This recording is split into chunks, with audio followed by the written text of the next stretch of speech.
Que Dieu soit béni. Amen. Nous bénissons la grâce de Dieu d'être là, réunis au nom du Seigneur, autour de la parole de Dieu.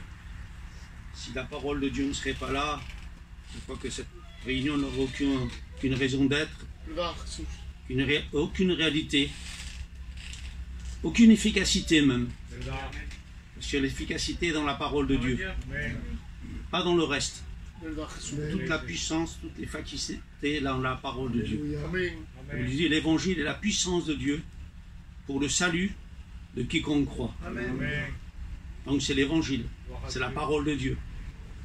Donc nous voulons proclamer cette parole dans ce qu'elle est, dans sa réalité, dans sa simplicité, sans y rajouter, sans enlever, mais telle qu'elle est. C'est tellement beau la parole de Dieu. Quand nous la méditons, quand nous y portons nos regards, notre attention, nous réalisons que c'est une parole de vie.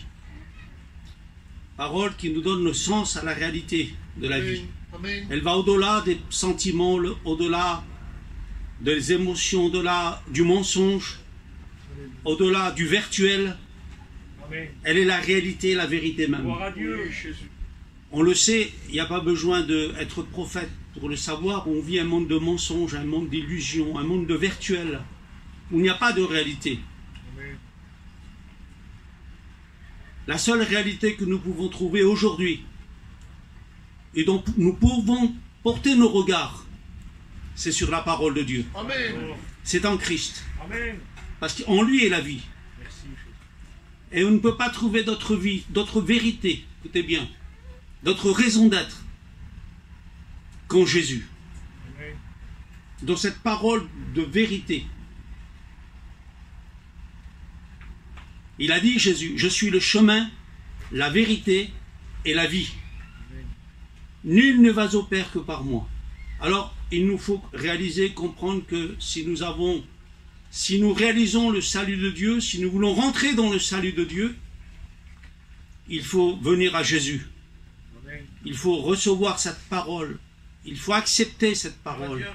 Il faut croire cette parole. Il faut y mettre notre foi et notre raison d'être. Parce que dans cette parole, nous trouvons la vie et toute la réalité de l'existence, de ce que nous avons besoin pour réussir, comme je l'ai dit une fois, notre vie. Pas réussir dans la vie, mais réussir notre vie. Parce que ce que nous avons besoin, c'est de réussir notre vie et de comprendre que nous avons besoin de vivre cette réalité et cette vérité. Donc on va lire quelques versets dans la parole de Dieu simplement. Mais avant cela, je voudrais reprier le Seigneur. Le frère a prié, mais je voudrais reprier Dieu. Parce que j'ai besoin de l'assistance de Dieu. Je ne saurais vous communiquer la parole de Dieu si Dieu ne la met pas dans ma bouche. Et si je ne l'interprète pas telle qu'elle doit être interprétée. Alors que Dieu m'en donne dans sa grâce, sa révélation, son inspiration, et de la transmettre, et que j'en parle comme je dois en parler. Parce que je suis incapable de moi-même. Besoin de toute la grâce de Dieu. Seigneur, étends ta grâce. Dans ma faiblesse, dans mes débilités, Seigneur, je te prie que ta grâce agisse, que ton esprit agisse. Glorifie ton nom, glorifie ta parole. Seigneur, que cette parole apporte la vie là où il n'y a pas la vie. Qu'elle communique la foi là où il n'y a pas la foi. Qu'elle puisse délivrer de toute incrédulité, de toute inconscience. Seigneur, je te prie que tu étendes ta grâce, que tu te glorifies. Au nom de Jésus, sers-toi de ce vase vil, Seigneur, pour que ton nom soit glorifié. Amen. Gloire au Seigneur. Voilà, il est dit dans Matthieu chapitre 16, verset 1. Les pharisiens et les sadducéens abordèrent Jésus. C'était des religieux de l'époque. Des religieux basés sur la parole de Dieu aussi. Dans la religiosité, dans les traditions, dans leurs coutumes. Et aussi par rapport à ce qu'ils avaient entendu de Moïse, par rapport à la loi, par rapport aux miracles qu'ils ont vus. que les pères leur ont transmis par rapport à travers Moïse. Alors, les pharisiens et les sadducéens abordèrent Jésus pour l'éprouver. Lui demandèrent de leur faire voir un signe venant du ciel. Jésus leur répondit. Voyez, Jésus ne laisse jamais quelqu'un dans l'ignorance ou dans l'erreur. C'est ce qui fait la réalité de Jésus. Jésus ne te laissera jamais dans l'erreur.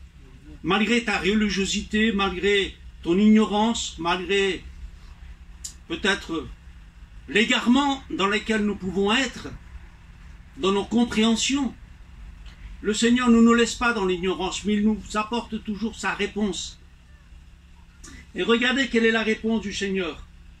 Jésus leur répondit. Le soir, vous dites, il fera beau, car le ciel est rouge. Et le matin, il y aura de l'orage aujourd'hui, car le ciel est d'un rouge sombre. Vous savez discerner l'aspect du ciel, et vous ne pouvez, écoutez bien, vous ne pouvez discerner les signes des temps. Une génération méchante et adultère demande un miracle. C'est-à-dire en vivant dans leur péché, dans leur religiosité, en ne se repentant pas, ils voulaient voir des miracles. C'était leur objectif. Parce qu'ils croyaient trouver dans le miracle, dans la manifestation de Dieu, dans la puissance de Dieu, une certaine manière de voir les choses et de se glorifier par rapport à cette puissance de Dieu. Mais ne réalisons pas et ne comprenons pas que leur nécessité, leur besoin était de se repentir, de se convertir, de comprendre qu'ils avaient besoin de la grâce de Dieu et du salut de Dieu. Alors il dit, une génération méchante et adultère demande un miracle. Écoutez bien, il ne lui sera donné d'autre miracle que celui de Jonas. Puis il les quitta et s'en alla. On est compte? Alors le Seigneur les laisse dans l'ignorance par rapport à la réalité de ce qui devrait être. Mais le Seigneur avant cela déjà leur avait parlé.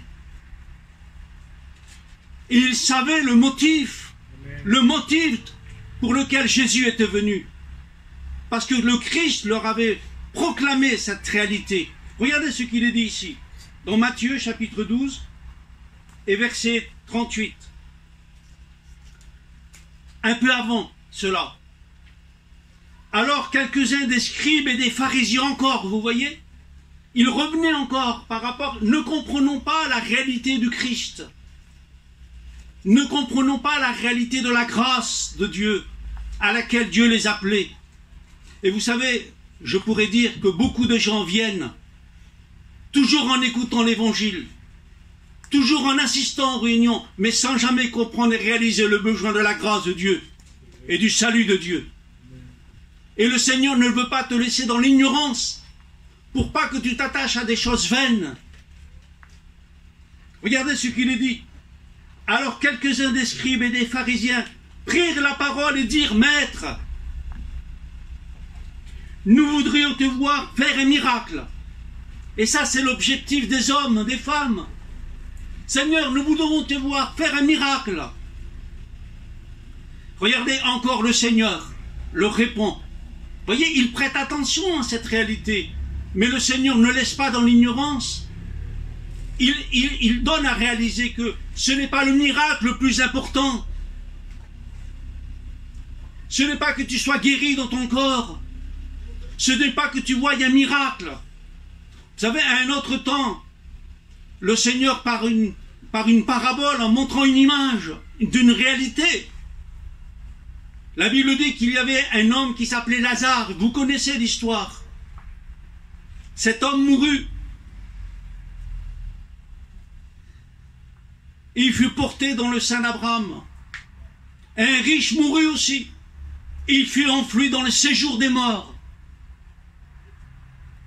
Et la parole de Dieu dit que là, le riche était en proie dans les tourments.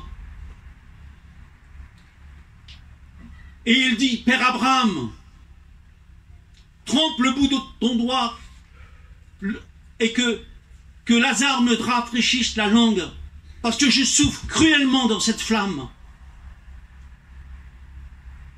Et il dit, tu as été bien pendant ta vie. Lui a eu ces mots. C'est-à-dire que Lazare avait prêté attention à la réalité du salut de Dieu, parce que Lazare veut dire Dieu est mon secours. Dieu est mon salut. Amen. Toi, tu as été bien. Et aujourd'hui, tu souffres là cruellement. Voyez, quel changement de tempérament, quel changement de situation par rapport à la situation qu'il vivait là. Autre-temps, il vivait un autre temps. Et croyant, et la Bible dit qu'il vivait joyeuse et brillante vie. Voyez, et on peut vivre joyeuse et brillante vie pendant un temps dans le monde. Mais c'est qu'un temps. Un temps d'approuver ce temps, de vivre ce temps, en se réjouissant dans le monde, en vivant notre religiosité dans le monde aussi. C'est ce que faisait ce riche. Parce qu'il connaissait, il savait, il dit Père Abraham. Vous voyez, il n'était pas ignorant de la loi de Dieu, de la parole de Dieu, mais il vivait dans sa religiosité. Père Abraham, envoie Lazare qu'il trempe le bout de son doigt, qu'il me rafraîchisse la langue. Je souffre cruellement. Rappelle-toi que tu as été bien pendant ta vie. Il a eu ces mots. Maintenant, il est ici consolé. Voyez le changement de direction et de situation. Maintenant, il est ici consolé. Maintenant.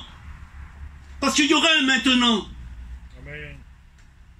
Il y aura un maintenant pour ta vie. Parce qu'on ne peut pas y échapper à cette réalité. Pour cela que Christ montre cette réalité d'après, de l'au-delà. Lui seul a le moyen de voir et de savoir, le connaître l'au-delà. Et il nous avertit pour que nous puissions prendre conscience qu'il y a un au-delà, que la vie ne se termine pas ici-bas, et que ce n'est pas une religiosité qui va nous sauver. Ce n'est pas assister aux réunions simplement qui va nous sauver. Et ces religieux croyaient connaître, ils voulaient voir un miracle. Fais-nous voir un miracle. Une génération méchante et adultère demande un miracle, sans se repentir, sans se convertir, sans venir à Jésus, sans réaliser la grâce de Dieu, sans réaliser le salut de Dieu, le don de Dieu, l'amour de Dieu. On voit les conséquences aujourd'hui, elles sont graves. Une génération méchante, incrédule, ne croyant pas, ne réalisant pas la grâce de Dieu, vivant dans leur religiosité, dans leur tradition, dans leur mode de vie. Et il continue. Il y a une séparation entre vous et nous. Vous ne pouvez plus venir là, de là vers nous. C'est fini. La Bible dit, il appartient à l'homme à mourir une seule fois. Écoute bien. Pas deux fois. Une seule fois. Après cela vient le jugement. Et ça, c'est terrible, de partir sans Dieu. Comme un homme pouvait dire, on peut vivre sans Dieu. Ce riche a vécu sans Dieu. Il s'est réjoui, il s'est glorifié du monde, il a vécu dans sa religiosité, dans son orgueil, dans sa vanité. Mais le jour est venu qu'il a quitté cette terre. Et là est venu le jugement de Dieu. Là est venue la rétribution. Ses œuvres l'ont suivi. Rappelle-toi que tu as été bien dans ta vie, tu t'es réjoui, tu t'es glorifié, tu t'es enorgueilli du monde. Tu as voulu les biens du monde et tu as résisté à l'appel de Dieu, à l'amour de Dieu, croyant que le péché t'allait t'apporter quelque chose, la convoitise, l'orgueil de la vie allait t'apporter satisfaction, alors que cela n'apporte pas la vie, ni la paix, ni la bénédiction. C'est la bénédiction de Dieu qui enrichit. Amen. Elle ne prévoit d'aucun mal, alléluia, d'aucun mot. La bénédiction de Dieu est riche. Amen. Elle bénit ta vie. Elle bénit ton foyer. Amen. Elle garde ta vie. Et elle te donne une vraie raison d'être. Il y a une séparation entre vous et nous. Vous ne pouvez plus, c'est fini. Et alors là, il se rappelle. Père Abraham, j'ai 5 frères. Écoutez bien. Père Abraham, j'ai 5 frères. Qu'il leur atteste ces choses. Vous savez que c'est la réponse d'Abraham, le père de la foi. Ils ont Moïse et les prophètes qui les écoutent. Ils ont la parole de Dieu, qu'ils écoutent la parole, qu'ils la reçoivent. Non, Père Abraham, voyez encore là, il va dans son incrédulité, parce que lui, il voulait toujours voir des miracles, la manifestation, la puissance, ressentir, voir. Mais c'est pas dans ce qu'on peut voir et ressentir qu'est notre salut. C'est de ce qu'on croit. C'est de recevoir la parole de Dieu. Le ressentir et la vision ou les songes ou la guérison ou les miracles ne te pourront pas te donner le salut de Dieu. Seule la parole de Dieu. Notre foi vient de basée sur la parole de Dieu. Notre salut est basé sur la parole de Dieu. En croire dans ce que Dieu nous donne, dans ce que Dieu fait pour nos vies, dans ce que sa grâce est pour nous, dans son obéissance, dans sa soumission, dans le renoncement à nous-mêmes, dans le renoncement au monde, pour servir Christ. C'est ce qu'il a dit. J'ai 5 frères qui leur attestent ces choses. Ils ont Moïse et les prophètes. Père Abraham, envoie-leur Lazare. Et s'ils voient Lazare ressuscité, ils croiront. C'est l'objectif des hommes, bien des fois. Ils croiront. Quand même, écoutez bien la réponse de Dieu. Toujours de la même manière que Christ a répondu à ces pharisiens, à ces religieux. Encore, il répond là. Et c'est une réponse encore que Dieu te donne pour pas que tu sois ignorant. Que tu sois pas, pardonne-moi l'expression, égaré dans ton illusion, dans ton orgueil, dans ton incrédulité, dans ton abstinence à persister, à refuser la grâce et l'amour de Dieu, à te repentir, à te convertir. Quand même un mort ressusciterait, ils ne croiront pas s'ils ne croient pas dans la parole de Dieu.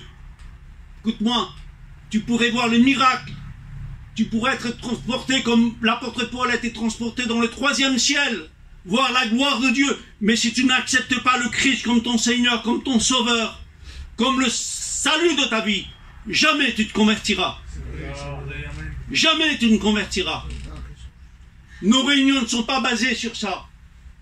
Regardez ce que dit la parole de Dieu, on continue.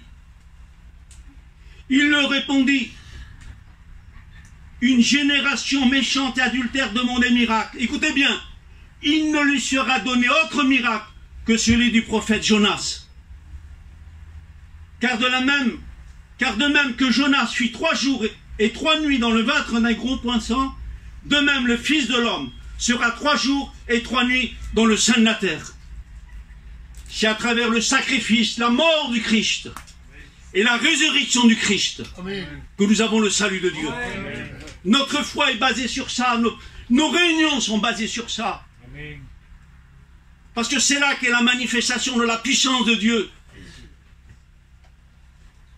Écoutez bien, les hommes de Nénive se lèveront au jour du jugement avec cette génération. Écoutez bien. Et la condamneront parce qu'ils se repentirent à la prédication de Jonas. Alléluia. Ils n'ont vu aucun miracle. Mais ils ont cru. Amen. Et parce qu'ils ont cru, la grâce de Dieu est intervenue dans leur vie. Regardez, on va le lire si vous voulez bien. Vous voulez qu'on le lise? Amen. C'est pas la prédication que je vous porte là. Hein. S'ils auraient écouté cette prédication, je ne sais pas ce qu'ils auraient fait. Regardez, écoutez bien. Parce qu'ils connaissaient leur état d'âme. Et tu connais l'état de ton cœur. Tu connais dans quelle révolte tu vis envers Dieu, en quel péché tu vis envers Dieu. Et Dieu t'appelle à te repentir et à te convertir, à ne pas résister à Dieu, à ne pas tromper Dieu, mais être vrai envers Dieu. Regardez ce qu'il est dit. On va le lire. C'est la parole de Dieu. Et c'est réel. Ça a été fait comme ça. Regardez. Jonas chapitre 3, verset 1. La parole de l'Éternel fut adressée à Jonas. Jonas était le prophète de Dieu, le messager de Dieu. Comme ce soir, je vous prêche la parole de Dieu. Une seconde fois, en ces mots, lève-toi, va à Nivive, la grande ville, proclamez la publication que je t'ordonne. Vous voyez, c'est sur l'ordonnance de Dieu, sur la parole de Dieu. Pas autrement que la parole que Dieu lui avait donnée d'adresser aux Ninivites. Et Jonas se leva. Il alla à Nivive, selon la parole de l'Éternel. Or, Nivive était une grande ville, de 3 jours de marche. Jonas fit d'abord dans la ville un jour, une journée de marche. Regardez la proclamation de Jonas dans cette ville de Nivive de 3 jours de marche. La Bible dit de plus de 120 000 habitants. Regardez la proclamation qu'il a adressée à ces hommes et à ces femmes. Il criait et disait, encore 40 jours et Nivive est détruite. Et les gens de Nivive, écoutez bien, quand il a proclamé cette parole de Dieu, parce qu'il savait leur état de cœur, il savait leur état d'âme, il connaissait la rébellion qu'ils avaient envers Dieu et leur péché envers Dieu. Les gens de Nivive crurent à Dieu à travers simplement cette prédication. Encore 40 jours et Nivive est détruite. Et nous vous disons que le temps est proche. Amen. Vous savez discerner les signes des temps, vous ne savez pas discerner les temps que vous vivez. Le Seigneur revient. Amen. De la même manière qu'il proclamait par le moyen du message de Jonas que le Seigneur devait revenir et qu'il devait apporter un jugement sur cette ville à cause de leur méchanceté, à cause de la rébellion à Dieu et de leur incrédulité. Ils crurent à Dieu. Alléluia. Mais nous avons plus que ça aujourd'hui. Nous avons toute la parole de Dieu. Nous avons le Christ crucifié, ressuscité. Alléluia. Et nous avons cette parole vivante, efficace, puissante. Amen. Comprenez qu'il y a plus que Jonas. Amen. À plus forte raison, tu devrais croire.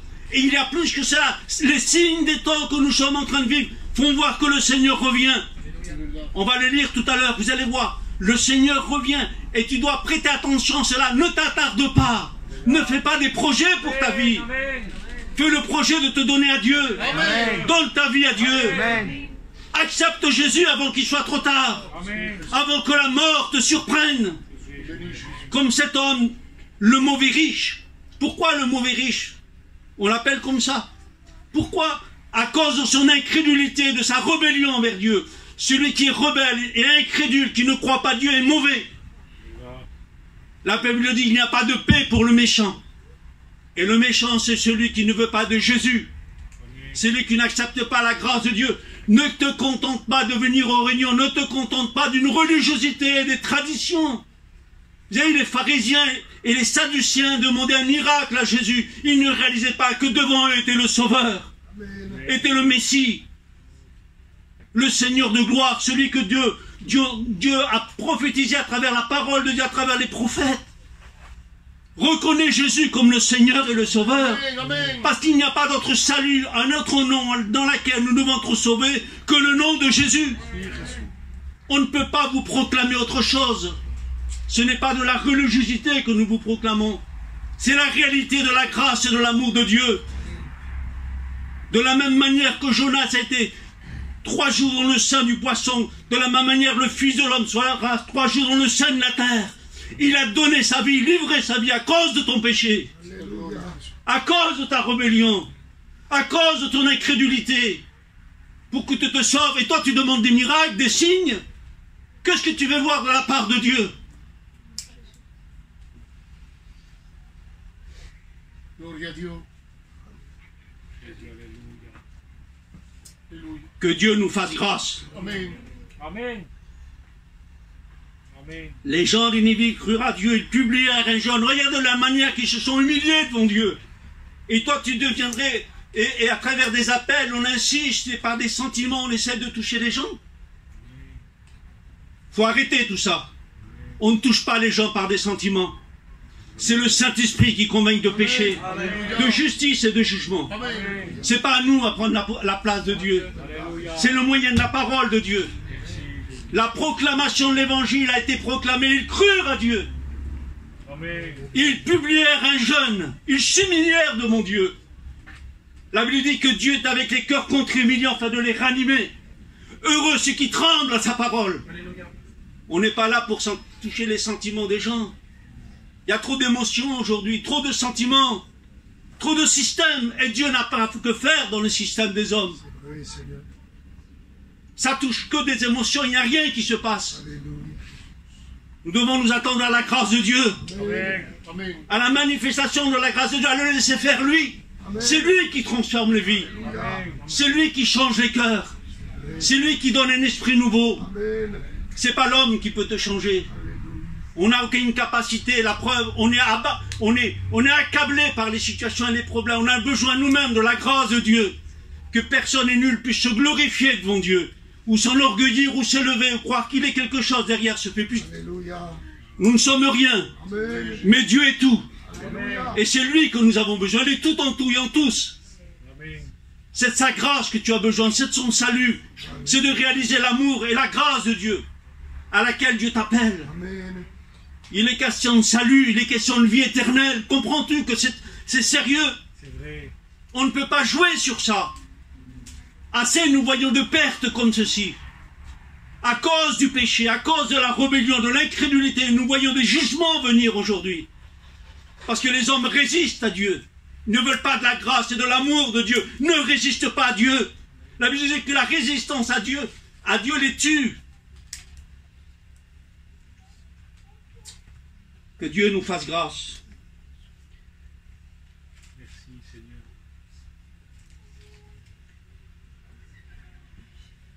Regardez l'attitude et l'état d'esprit de ces hommes et de ces femmes. Les gens de Nivive crurent à Dieu, ils publièrent un jeûne et se revêtirent de sacs. Écoutez bien, depuis les plus grands jusqu'aux plus petits. La chose parvint au roi de Nivive. Il se leva de son trône. Même le roi, dans son stature, dans son élévation, ôta son manteau, se couvrit d'un sac et s'assit sur la cendre. Il fit faire dans Nivive cette publication par ordre du roi et de ses grands, que les hommes, les bêtes, les bœufs, les brebis ne goûtent de rien, ne pèsent pas et ne boivent point d'eau, que les hommes et les bêtes soient couverts de sacs, qu'ils crient à Dieu, parce que c'est à lui qu'il faut crier, Amen. qu'ils crient à Dieu avec force. Voyez, pas d'un sentiment en vous efforçant à venir, mais crie à Dieu de tout ton cœur, que Dieu te sauve, Amen. que Dieu te fasse grâce, que Dieu ait pitié de toi, que l'amour de Dieu vienne envahir ton cœur, Amen. Amen. parce que c'est ce que tu as besoin. Et qu'ils deviennent tous de leur mauvaise voie, qu'ils changent de voie. C'est le message du Christ. Repentez-vous, convertissez-vous, parce que le royaume de Dieu est proche. Amen. Il n'y a pas d'autre message. Amen. Qu'ils crient à Dieu avec force et qu'ils reviennent de tous leurs mauvaises voies et des actes de violence dont leurs mains sont coupables. Nous sommes coupables de nos actes de violence, de méchanceté, de haine, de trafic, d'orgueil, de calomnie, de médisance. Nous sommes coupables de ces actes-là devant Dieu. Et Dieu condamne ces actes. Et Dieu nous appelle à nous repentir, à nous convertir, à revenir à Dieu avec humilité, Sur la gloire. pour que la grâce de Dieu vienne intervenir dans nos vies. Ne résiste pas à Dieu. Amen. La Bible dit, ne se moque pas de Dieu. Ce qu'un homme aura semé, il le récoltera. Ne te trompe pas. Oui, Seigneur. Que je ne puisse pas m'y tromper. Ça me retombera un jour ou l'autre dessus. Comme ça tombe aux uns aux autres dessus. Au temps voulu. Parce qu'au temps voulu, cela vient. C'est vrai. Il y a toujours un temps marqué de Dieu pour le jugement. Parce qu'il n'y a que Dieu qui juge. Le diable ne juge pas. Ne crains pas le diable, crains Dieu. Amen. Détourne-toi du mal. Et tu verras que le diable n'aura aucun pouvoir dans ta vie. Amen. Mais crains Dieu. Amen. Parce que c'est en lui qu'est la vie. Amen. Lui, il a vaincu le diable, Dieu. Jésus, sur la croix du Calvaire, a vaincu le diable. Il a livré les dominations en spectacle. Il a triomphé sur la croix. de leurs mauvais coupables. Qui sait, écoutez bien, si Dieu ne reviendrait pas et ne se repentirait pas, et s'il ne renoncerait pas à son ardente colère, en sorte que nous ne périssions pas. Seigneur, que je ne périsse pas dans mon incrédulité, que je ne périsse pas dans mon orgueil à résister à Dieu, mais que Dieu me fasse grâce. Je viens à Dieu tel que je suis.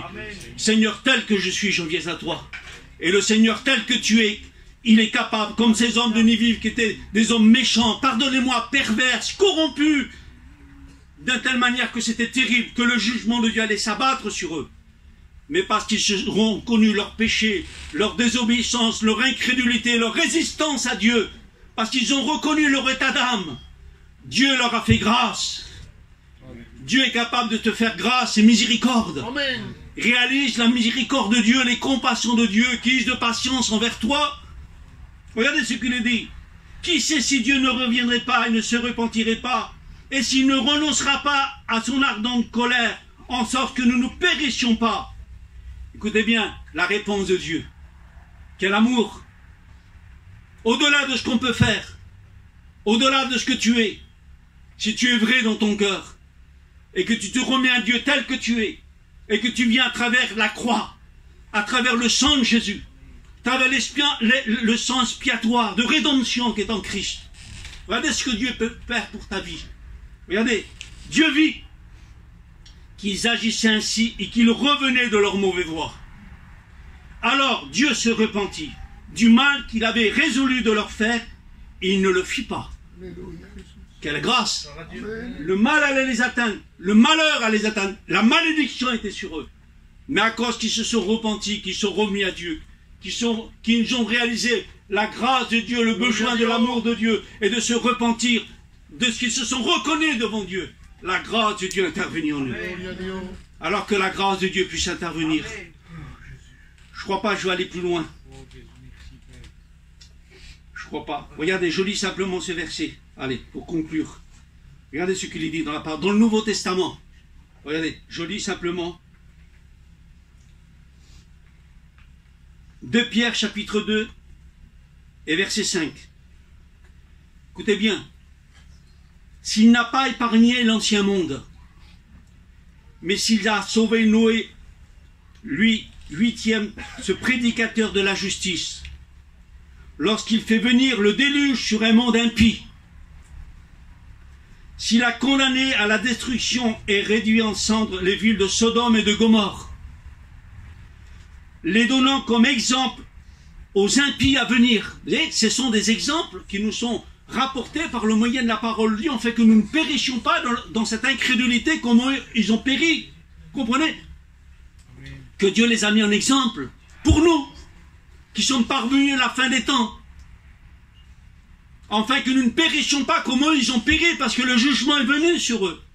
Et ça a été terrible. Regardez. S'il a délivré le juste Lot, écoutez bien, profondément attristé de la conduite de ces hommes, sans frein dans leur dissolution, car ce juste qui habitait au milieu d'eux, tourmentait journellement son âme, à cause de ce qu'il voyait, de ce qu'il entendait, de leurs œuvres criminelles. C'est terrible. Écoutez bien, quand nous avons la lumière de la parole de Dieu, que nous sommes éclairés de Dieu, que nous réalisons l'amour et la grâce et le pardon de nos péchés, et que nous voyons ce qui se passe dans le monde, que nous voyons les incrédules, que nous voyons ceux qui sont livrés à leurs péchés, ceux qu'ils commettent, c'est quelque chose de terrible. Quelle tristesse ça produit en nos cœurs. Sauvé Jésus. Parce que nous savons dans quel péril ils sont, dans quel danger ils sont. C'est terrible. Ils tourmentaient son âme de ce qu'ils voyaient, de ce qu'ils entendaient, de leur façon de voir criminelle, de leur rébellion à Dieu, de leur incrédulité. Sauvé Jésus. Le Seigneur, écoutez bien, sait délivrer de l'épreuve les hommes pieux et réserver les injustes pour être punis au jour du jugement. Là, il y aura une différence. La différence se fera. Je le dis tout à l'heure, entre Lazare et le mauvais riche, la différence est faite. Il y aura une différence que se fera dans ce jour-là. Que Dieu nous garde, que Dieu vous garde, mais que vous prêtez attention à ce message de Dieu. Amen. Prêtez attention à cette parole de Dieu. N'allez pas plus loin. Arrêtez. Comme les hommes de Nivi vont arrêter. Ils se sont repentis. Ils ont confessé à Dieu leurs péchés. Ils se sont humiliés devant Dieu. Ils se sont abaissés devant Dieu. Et parce qu'ils se sont abaissés, parce qu'ils se sont humiliés, Dieu les a relevés. Dieu leur a fait miséricorde. Dieu leur a fait grâce. Que dans cette soirée, Dieu puisse te faire grâce. Mais ne résiste pas à Dieu. Tu ne pourras pas dire, je n'ai pas été averti, je n'ai pas été avisé. Toutes ces réunions sont faites pour avertir, pour tenir les hommes en... Et c'est ce que Pierre disait, je tiens en éveil votre conscience. Je ranime vos consciences. Je me fais comme un devoir. Et c'est notre devoir aussi. Alors que Dieu fasse grâce dans cette soirée. Pour ceux et ceux qui n'ont pas réalisé cette grâce de Dieu encore, c'est à vous maintenant de vous donner à Dieu. On va prier le Seigneur. Seigneur, tu étends ta grâce. Révèle-toi dans les cœurs. Seigneur, que ça ne soit pas de peur ou de... Ce ne soit pas quelque chose que tu pourrais, Seigneur, arrêter en quoi que ce soit ta grâce d'agir. Je te prie que ton esprit agisse dans ces cœurs. Je te prie de te glorifier. De bénir ces âmes, Seigneur, qui sont là. Ceux qui sont venus écouter ta parole. Tu vois le motif des cœurs, tu vois la raison d'être. De quelle manière ils sont venus.